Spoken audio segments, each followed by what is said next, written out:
The aromas that wafted from my grandmother's kitchen foretold my future.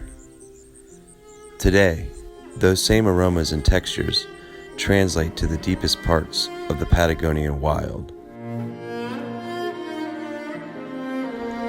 This is Quiven.